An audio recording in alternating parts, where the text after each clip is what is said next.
Assalamualaikum warahmatullahi wabarakatuh. Kami dari kelompok 5 Biokimia Palembang akan membahas tentang biosintesis asam amino dan nukleotida. Adapun anggota kelompok 5, yang pertama Indah Ramadhani Pohan, yang kedua Nazifa Azahra, yang ketiga Nova Ardila, dan yang keempat Satya Putri Alfarisi. Tujuan pembelajaran: mahasiswa mampu memahami fondasi saintifik pada materi biosintesis asam amino dan nukleotida. Biosintesis asam amino. Gugus amino BCAA dapat digunakan untuk sintesis glutamat. Konversi glutamat menjadi glutamin dikatalisis oleh glutamin sintestase, terjadi di hati, otak, ginjal, otot, dan usus. Glutamin berperan dalam sintesis protein, donor gugus amino dalam berbagai reaksi biosintesis. Sebagai bentuk penyimpanan dan transportasi yang aman dari NH4+, fungsi lain dari glutamin bervariasi, tergantung pada jenis sel yang dipertimbangkan. Enzim yang mengkatalisis fosforilasi glutamat diatur oleh inhibisi umpan balik negatif oleh prolin.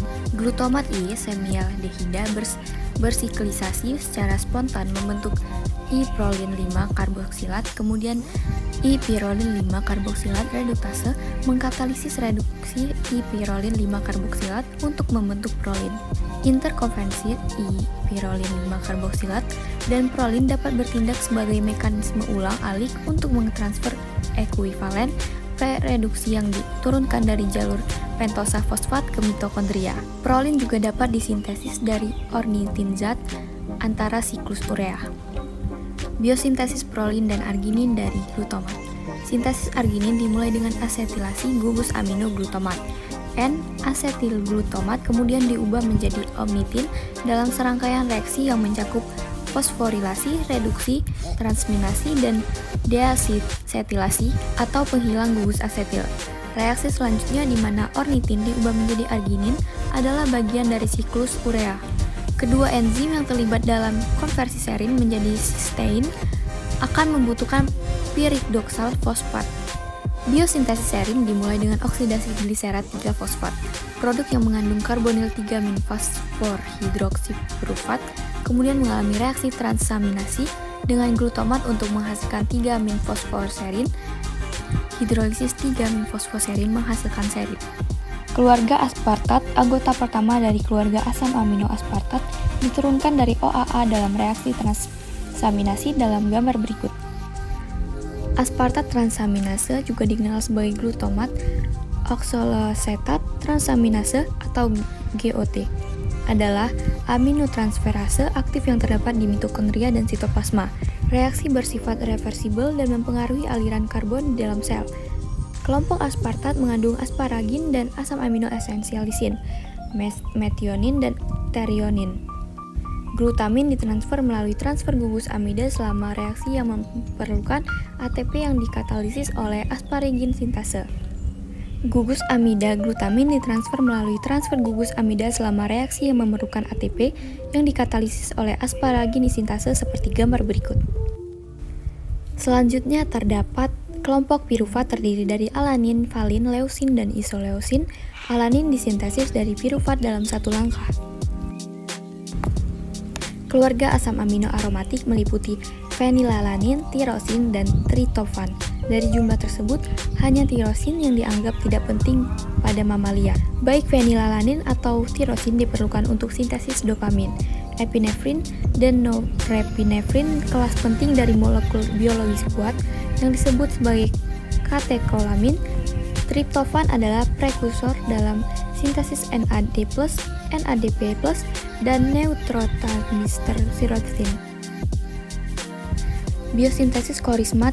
Korismat adalah perantara dalam jalur Sikimet. Pembentukan korismat melibatkan penutupan cincin dari perantara dan terbentuknya dari dua ikatan rangkap. Rantai samping korismat berasal dari fosfonol pirufat atau PEP. Tirosin bukan merupakan EAA pada hewan karena disintesis dari fenilalanin dalam reaksi hidroksilasi. Enzim yang terlibat fenilalanin 4-monoksigenes membutuhkan koenzim tetradropioterin, molekul mirip asam folat yang berasal dari GTP. Histidin berkontribusi pada struktur dan fungsi protein karena sifat kimianya yang unik. Residu histidin mengikat gugus protein heme dalam megahemoglobin. Selain itu, histidin sering bertindak sebagai asam umum selama reaksi yang dikatalisis enzim. Histidin sering bertindak sebagai asam umum selama reaksi yang dikatalisis enzim, transaminasi, fosforolisis, dan oksidasi. Biosintesis purin. Biosintesis nukleotida purin dimulai dengan pembentukan 5-fosfo-A-deoksiribosil I pirofosfat atau PRPP dikatalisis oleh ribosa 5-fosfat pirofosfokinase atau PRPP sintase. Substrat untuk reaksi ini, D-ribosa 5-fosfat, adalah diproduk dari jalur sekventosa fosfat. Jalur di mana PRPP diubah menjadi inosin monofosfat atau inosinat. Nukleotida purin pertama, asal-usul atom cincin purin, diilustrasikan dalam gambar di samping. Biosintesis AMP dan GMP dari IMP. Pada langkah pertama, sintesis AMP gugus aminoaspartat menggantikan oksigen keto C6 dari bagian basah hipoksatin dari IMP. Pada langkah kedua, produk dari reaksi pertama, adenilosuksinat, dihidrolisis untuk membentuk AMP dan fumarat. Sintesis GMP dimulai dengan oksidasi IMP untuk membentuk XMP. GMP diproduksi sebagai nitrogen amida glutamin menggantikan oksigen keto C2 dari XMP. Pembentukan AMP membutuhkan GTP dan pembentukan GMP membutuhkan ATP. Penghambat umpan balik ditunjukkan oleh panah merah. Stimulasi sintesis AMP oleh GTP dan sintesis GMP oleh ATP memastikan sintesis yang seimbang dari kedua keluarga nukleotida purin. Biosintesis pirimidin. Sintesis nukleotida pirimidin terjadi di sitoplasma, di mana cincin pirimidin dirakit terlebih dahulu dan kemudian dihubungkan dengan ribosa fosfat. Atom karbon dan nitrogen dalam cincin pirimidin berasal dari bikarbonat, aspartat, dan glutamin. Baiklah, itu saja yang dapat kami sampaikan. Wassalamualaikum warahmatullahi wabarakatuh.